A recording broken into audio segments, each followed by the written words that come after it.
নমস্কার, নিউজ 18 বাংলায় স্বাগত। আপনার সঙ্গে আমি অনিন্দিতা। অবশ্যই যে খবরের দিকে নজর রাখতে হচ্ছে, তৃণমূল ভবনে নব তৃণমূল, ইএম বাইপাসের পার্টি অফিসে নব তৃণমূল। আজ সন্ধে 6টার ঠিক কিছু পরেই টান টান নাটকের সাক্ষী থাকলো ইএম বাইপাসের ধারে এই পার্টি অফিস তৃণমূল ভবন। তৃণমূল ভবনে পৌঁছে গেলেন ঋতব্রত, সন্দীপন, ববি, জাভেদরা, অর্থাৎ নব তৃণমূল। আর ভবনে টাঙানো হলো মমতার ছবি ছাড়া জোড়া ফুলের ব্যানার। তারপরে নতুন তালা দিয়ে মেট্রোপলিটনের তৃণমূল ভবন ছাড়েন ঋতব্রত, ফিরহাদরা। এবং এই তৃণমূল ভবন আমাদের, এমনটাই দাবি করলেন আকরুজ্জামান। আর তারপর কি দেখা গেল? তারপর দেখা গেল ওই তৃণমূল ভবনে পৌঁছে গেলেন মমতা তৃণমূলের প্রতিনিধিরা। তৃণমূল ভবন নিয়ে যুযুধান দুই তৃণমূল, মেট্রোপলিটনের অফিস নিয়ে টানা পড়েন। আর এখনকার ঠিক কি অবস্থা, কি হচ্ছে সেখানে জানবো। আমাদের সঙ্গে অভিজিৎ রয়েছেন, প্রতিনিধি। অভিজিৎ, তৃণমূল ভবনের সামনে এখন কি হচ্ছে? অনিন্দিতা, তৃণমূল ভবনের সামনে যদি বলা যেতে পারে নজিরবিহীন একটা ঘটনা।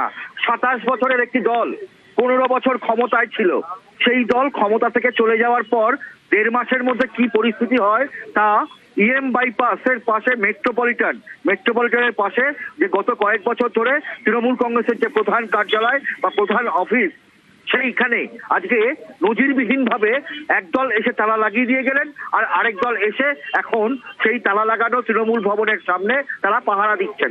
এবং সেখানে পুলিশ, কেন্দ্রীয় বাহিনী, আশপাশ দিয়ে মানুষ যাচ্ছেন, তারা অবাক বিস্ময়ে তাকিয়ে আছেন যে এরকমও হতে পারে।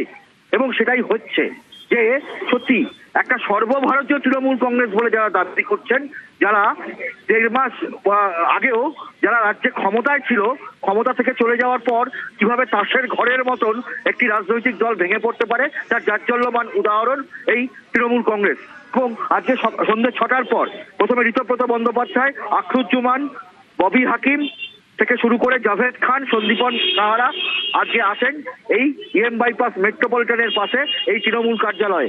এবং সেখানে তারা ভেতরে ঢুকে পড়েন এবং তারপরে বেশ খানিকক্ষণ থাকার পর তারা বাইরে তালা লাগিয়ে চলে যান। এবং তার আগে তারা সেখানে দুটি ব্যানার টানিয়ে দেন, একদিকে তৃণমূল ভবন এবং সর্বভারতীয় তৃণমূল কার্যালয় সেই ব্যানার যেখানে মমতা বন্দ্যোপাধ্যায়ের ছবি, এবং আরেক দিকে all India Trinamool Congress chairman Arup Roy এই ব্যানার লাগিয়ে চলে যান।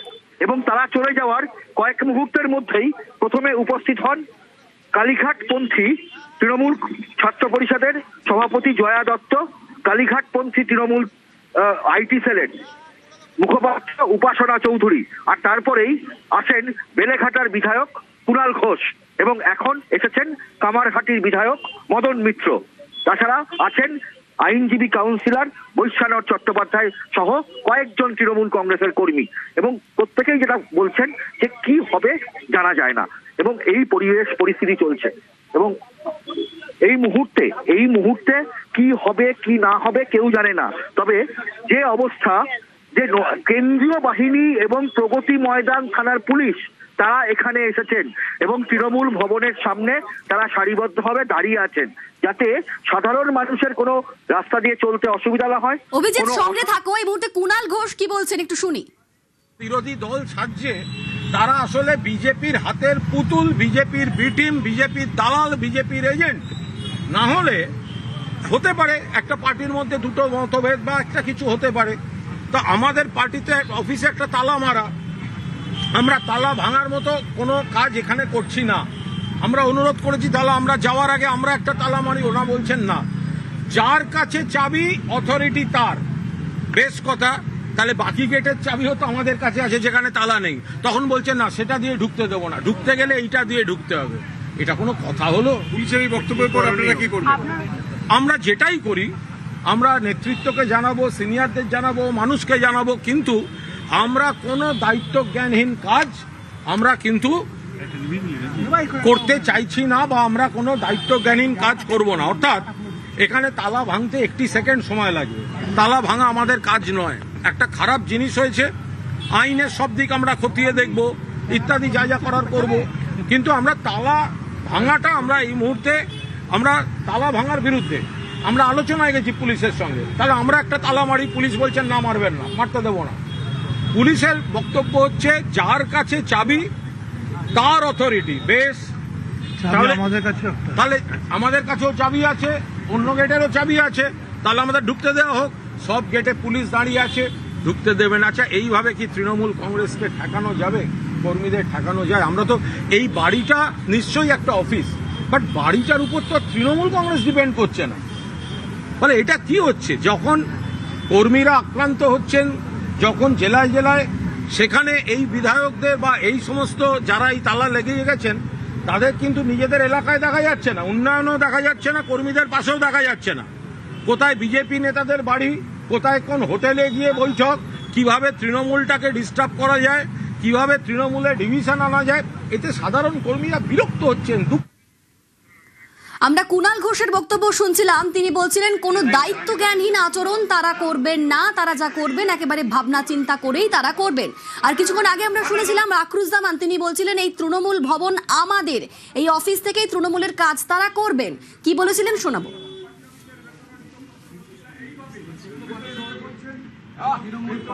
আমরা সর্বভারতীয় তৃণমূল কংগ্রেস, এই অফিসটা আমাদের। অতীতে যাদের উপর ভরসা করে যাদের নেতৃত্বে চলছিলাম, অফিসটা তারা মেনটেন করতে পারছে না। মালিক এই অফিস তারা দখল করে নিয়েছে। আমরা মালিককে বলেছি যে এই অফিসটা আমাদের আবেগ, এটা তৃণমূলের অফিস, যে কোনো স্বার্থের বিনিময়ে এই অফিস আমাদের চলবে, আমরা বসবো মালিকের অনুমতি নিয়ে। যেমন গ্রাউন্ড ফ্লোরে যেখানে কথা বলছি, সেকেন্ড ফ্লোর, থার্ড ফ্লোর, সমস্ত কিছু মালিক আমাদের সঙ্গে সমস্ত চুক্তিবদ্ধ হয়েছে। তৃণমূলের নাম, তৃণমূলের প্রতীকের পর এবার ভবন যুদ্ধ। তৃণমূল ভবন নিয়ে যুযুধান দুই তৃণমূল। মেট্রোপলিটনের অফিস নিয়ে টানা পড়েন। বিকেলে তৃণমূল ভবনে ঋতব্রত, সন্দীপন, ববি, জাভেদ, আক্রুজ্জামানরা পৌঁছে যান। তৃণমূল ভবন তাদের, এমনটাই ঘোষণা করেন তারা। এবং তারা নতুন একটা ব্যানার টাঙান যেখানে তার কোনো মমতা বন্দ্যোপাধ্যায়ের নাম, ছবি কিছুই নেই। তারপর দেখা যায় তারা চাবি লাগিয়ে বেরিয়ে যান। আর তারপর তৃণমূল ভবনে পৌঁছে যান মমতা তৃণমূল প্রতিনিধিরা।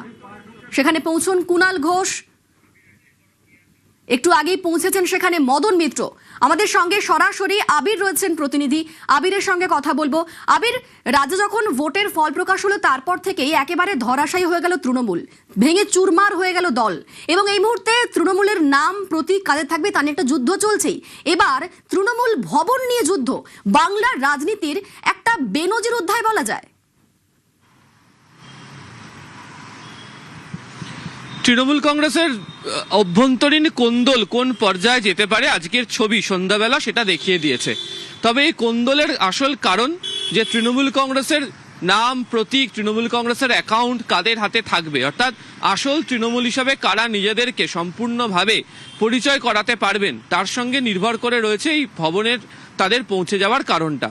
যে সমস্ত নেতারা আজকে তৃণমূল কংগ্রেস ভবনে পৌঁছেছেন, ঋতব্রতপন্থী নেতারা, তাদের মধ্যে অধিকাংশই তারা এই বহুদিন ধরেই তৃণমূল কংগ্রেসেই তারা যাতায়াত করছেন। এবং কালীঘাটপন্থী তৃণমূল, যখন তৃণমূল কংগ্রেস একটাই ছিল, সেই তৃণমূল কংগ্রেসে তারা ছিলেন বিভিন্ন ধরনের দায়িত্বে, বিভিন্ন পদাধিকারী হিসাবে তারা দায়িত্বভার তারা সামলে এসেছেন। তো আজকে অবশ্যই তাদের সেখানে যাওয়া, তার কারণ হচ্ছে এখন তৃণমূল কংগ্রেসের সরাসরি দুটো ভাগ হয়ে গিয়েছে এবং এই দুটো ভাগের মধ্যে কোন ভাগ আসল কৃতিত্ব পাবেন তা নির্বাচন কমিশনের সিদ্ধান্তের উপর নির্ভর করে রয়েছে। সোমবার দিনকেই নির্বাচন কমিশনের কাছে দুপক্ষকে জবাব দিতে হবে এবং আজকে কালীঘাটপন্থী তৃণমূল কংগ্রেসের কাছে চিঠিও এসেছে। সৌগত রায়, কল্যাণ বন্দ্যোপাধ্যায় তারা বলছেন যে তারা সোমবারের মধ্যে তারা জবাব পাঠিয়ে দেবেন। এবং আজকে যেভাবে তাদের যে দলীয় কার্যালয়ের মধ্যে ঢুকে গেছেন বাকি নেতারা, সেক্ষেত্রে দাঁড়িয়ে তারা বলছেন যে আইনত লড়াইয়ের রাস্তা বা জায়গা তারা কার্যত তৈরি করে নেবেন। কিন্তু তাদের আজকে ঋতব্রতদের সেখানে পৌঁছতে হলো কেন, এর কারণ ব্যাখ্যা করতে গিয়ে অনেকে বলছেন যে ঋতব্রতরা এই কারণেই পৌঁছেছেন, তার কারণ তারা তাদের যে জবাব দেবেন বা পরবর্তী সময় যদি এই তৃণমূল কংগ্রেস আসলে কার সেই নিয়ে যদি আইনি লড়াই হয়, তাহলে তাদের বলার জায়গা থাকবে যে ওই মেট্রোপলিটনে যে তৃণমূল কংগ্রেসের অস্থায়ী অফিস রয়েছে, যেখানে এতদিন ধরে ফিরাদ হাকিম, জাভেদ খান, আখরুজ্জামান, ইমানি বিশ্বাস, সন্দীপন সাহা, ঋতব্রত বন্দ্যোপাধ্যায়ের মতো যারা নেতারা রয়েছেন, তারা যে বহুদিন ধরে যাতায়াত করেছেন, সেই আইনত বলার জায়গাটা তারা তৈরি করে রাখলেন। দ্বিতীয়ত আজকে আখরুজ্জামান কথা বলতে গিয়ে একটি শব্দ ব্যবহার করছিলেন যে আবেগের অফিস, অর্থাৎ এটাও এক ধরনের শব্দবন্ধ ব্যবহার করে বুঝিয়ে দেওয়ার চেষ্টা করা যে ওই পার্টি অফিসের সঙ্গে তাদের দীর্ঘদিনের সম্পর্ক রয়েছে। এখন ঠিক যে কালীঘাটপন্থী তৃণমূল কংগ্রেসের তরফ থেকে বলা হচ্ছে যে নির্বাচন কমিশনের কাছে তারা রাজডাঙ্গার একটি অফিসের ঠিকানা দিয়েছিল, তাহলে কেন এই পার্টি অফিসে তারা প্রবেশ করলো? আবার পাল্টা এটাও ঠিক যে কালীঘাটে মমতা বন্দ্যোপাধ্যায়ের যেটা বাড়ি সেটাও তৃণমূল কংগ্রেসের দলীয় কার্যালয় হিসেবে এত বছর ধরে স্বীকৃতি পেয়ে আসছে, তারপরেও কেন মেট্রোপলিটন বা তার আগে তপসিয়াতে তাদের পার্টি অফিসের ঠিকানাকে ব্যবহার করতে হতো? ফলে গোটাটাই আইনত প্রক্রিয়া জারি করে রাখার আগে যাবতীয় যে তথ্য প্রমাণ তা তারা রেখে দিতে চান।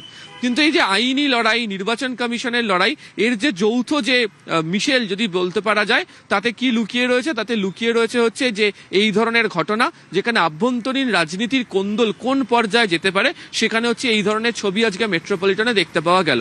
তবে তোমাকে শেষ করব এটা বলে, এই মুহূর্তে তৃণমূল কংগ্রেসের মেট্রোপলিটনের যে অস্থায়ী ভবন রয়েছে সেটা তালাবন্ধ অবস্থাতে রয়েছে। সূত্রের খবর ওই বাড়ির যারা মালিক, সেই মালিকের তরফ থেকে ওই তালা ওখানে বন্ধ করে দিয়ে যাওয়া হয়েছে। ফলে ওই তালা খুলে যদি ভেতরে কেউ ঢোকার চেষ্টা করেন তাহলে তাদেরকে আইনি লড়াইয়ের সম্মুখীন হতে হবেন। ফলে কালীঘাটপন্থী তৃণমূল কংগ্রেসের তরফ থেকে যথেষ্ট ভাবনা চিন্তা করেই পরবর্তী প্রক্রিয়া গ্রহণ করা হবে। তবে তারা যে আইনি পথে যাচ্ছেন সেটা কার্যত এক প্রকার স্পষ্ট করেছেন কল্যাণ বন্দ্যোপাধ্যায় এবং সৌগত রায় উভয়ই। আবির, এখানে আরো একবার জানতে চাইবো, তুমি যেমনটা বলছিলে যে তৃণমূলের ভবিষ্যৎ কি হবে, তৃণমূল দল প্রতীক কাঁধাতে যাবে তা ঠিক করবে নির্বাচন কমিশন, এবং আমরা দেখলাম গতকালই দিল্লিতে গিয়েছিল নব তৃণমূলের প্রতিনিধি দল এবং সেক্ষেত্রে চিঠিও দিয়েছে নির্বাচন কমিশন। তো এই আবহ, এই পরিস্থিতিতে আজকের এই তৃণমূল ভবন নিয়ে যুদ্ধ কতটা তাৎপর্যপূর্ণ? দেখো, তৃণমূল ভবন শুধুমাত্র একটি পার্টি অফিসের পৌঁছে যাওয়া বা পার্টি অফিসের দখল, এটা ভাবলে ভুল হবে। এই তৃণমূল ভবনে পৌঁছে যাওয়া, সেখানে বসে থাকা, সেখানে ব্যানার টাঙানো এবং সেখানে বিভিন্ন জায়গায় তারা যে উপস্থিত রয়েছেন তার যে সর্বময় প্রচার, তার মধ্যে দিয়ে আসলে নির্বাচন কমিশনের কাছেও বার্তা পৌঁছে দেওয়াটা অনেক সহজ হয়ে যাচ্ছে যে এই পার্টি অফিসের সঙ্গে তাদের সম্পর্ক রয়েছে।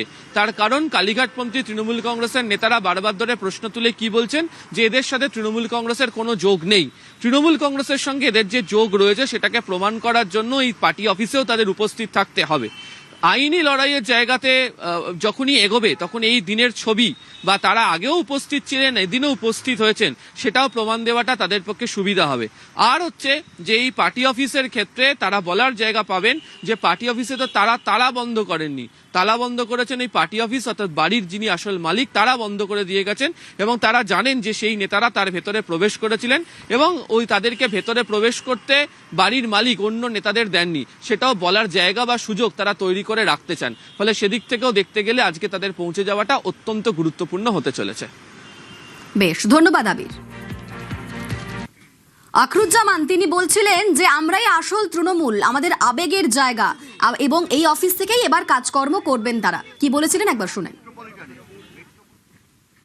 আমরা যেহেতু অরিজিনাল তৃণমূল কংগ্রেস, আমাদের একটা ডেলিগেশন টিমকে ওনারা মিট করে আমাদের বক্তব্য শুনেছেন।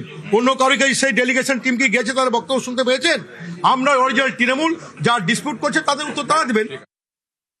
এটা আমাদের কাছে ইন্টারেস্টিং ব্যাপার। তৃণমূল কংগ্রেসের দপ্তরের বাইরে তৃণমূল কংগ্রেস ব্র্যাকেটে চটি চাটা লেখা থাকবে না তৃণমূল কংগ্রেস ব্র্যাকেটে বালিশ চাটা লেখা থাকবে। বিষয়টা খুব একটা গ্রেট ইন্ডিয়ান সার্কাসের পর্যায়ে পৌঁছে গেছে। আজকে এত সুন্দর একটা ওরিয়েন্টেশন প্রোগ্রাম চলছে, শিক্ষার পরিবেশ, সবাই শুনছে, তৃণমূলের লোকজনেরাও সকালবেলায় ছিলেন। কিন্তু যেটা গান আছে না, চুরি ছাড়া কাজ নেই, এদের মন তো সেই চুরি চুরি করে, সে গরু চুরি, কয়লা চুরি, বালি চুরি হোক আর অফিস চুরি হোক। বেশিক্ষণ তো এই পড়াশোনার পরিবেশ ভালো লাগবে না, তাই দলবদ্ধ হয়ে নেমে পড়েছে কোথায় কি চুরি করতে যাওয়া যায়। এখন তো গরু চুরি, কয়লা চুরি, বালি চুরি করা যাবে না, তাই নিজেদের যা আছে ওইটাই চুরি করবে। ওরা দখল নেয়নি, ওরা পার্টি অফিসে তালা দিয়েছে, ওটা তো ওদের অফিস নয়। দখল নেওয়া আলাদা, ওরা যদি এখানে বসে থাকতো। এই বিক্ষুব্ধ দলত্যাগীদের কায়দা, বিজেপির সাপোর্টে ওরা এইসব করছে। একটা বোর্ড লাগালেই কি অরূপ রায় চেয়ারপারসন হয়ে যায়? মমতা ব্যানার্জি জায়গায় অরূপ রায়, ওর নাম শুনেছেন কেউ আগে?